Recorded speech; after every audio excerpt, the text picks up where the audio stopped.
আসসালামাইকুম গাইজ, এটা হলো আমাদের কাকু সেনাবাহিনী থেকে আগমত।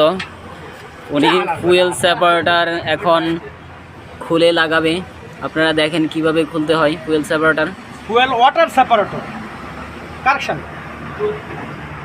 হ্যাঁ, ফুয়েল ওয়াটার সেপারেটর। এখন আমি একটি পুরাতন ফিল্টার থেকে নতুন ওয়াটার সেপারেটর ফিল্টারে তেলগুলা ঢালবো। এটার ভিতরে পর্যাপ্ত পরিমাণে পানি আছে, যাতে করে পানিগুলো ফিল্টারের ভিতরে না ঢোকে। আমি সেভাবে আস্তে আস্তে আস্তে আস্তে ঢালতেছি। গাইজ আপনারা লক্ষ্য করেন, হ্যাঁ, যে কীভাবে ঢালতেছি, একটুও পানি পড়তেছে না। ঠিক আছে, শুধুমাত্র ডিজেলগুলোই পড়বে, পানিগুলো ওয়াটার সেপারেটর ফিল্টার থেকে গেল। এখন আমি ফিল্টারটা লাগাই দিব হালকা লুজ অবস্থায়। হ্যান্ড প্রাইম করবো, হ্যান্ড প্রাইম করে ফিল্টারটা ভরে দেব। ঠিক আছে, ভরে দেওয়ার পরে আস্তে করে এটা টাইট দিয়ে দিব। তারপরে সামনে যে দুটা ফিল্টার আছে, আমি একটা ফিল্টার টাইট করে রাখছি এবং একটা ফিল্টার লুজ রাখছি। লুজ রাখার কারণ হলো এখান থেকে যে হাওয়াটা হবে, এই হাওয়াটা ওপর ফিল্টারের দিয়ে ওইটা বাইর হয়ে চলে যাবে, যাতে করে কোনো ধরনের কোনো হাওয়া না থাকে এবং স্টার্টের সময় কোনো ধরনের কোনো সমস্যা না হয়। আমি এখন ওয়াটার সেপারেটর ফিল্টারটি ভেট দিয়ে টাইট দিয়ে দেবো, যাতে করে খুলে না যায়, এবং এমনভাবে টাইট দিতে হবে যাতে করে ফিল্টারের ঘটি না ভাঙে।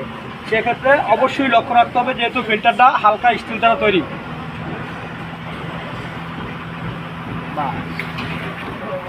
ইঞ্জিনের সাথে যে দুটো ফিল্টার আছে, ইঞ্জিনের সাথে যে দুটো ফিল্টার আছে, ওই ফিল্টারের একটা ফিল্টার ডিজেল দিয়ে পূর্ণ করে দিচ্ছি এবং অপর ফিল্টারটি খালি ছিল। আমি হ্যান্ড প্রাইম করার পরে যে ফিল্টারটা ভর্তি ছিল, ফিল্টার থেকে আরেক ফিল্টারে ডিজেল সাপ্লাই হবে এবং ফিল্টারটি ভর্তি হওয়ার পরে ফিল্টারটি টাইট করে লাগাই দিব, যাতে করে আর কোনো ধরনের কোনো সমস্যা না থাকে স্টার্টিং তার সময়।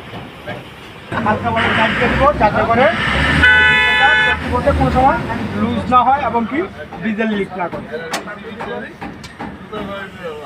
অপর ফিল্টারটাও টাইট করে দিলাম।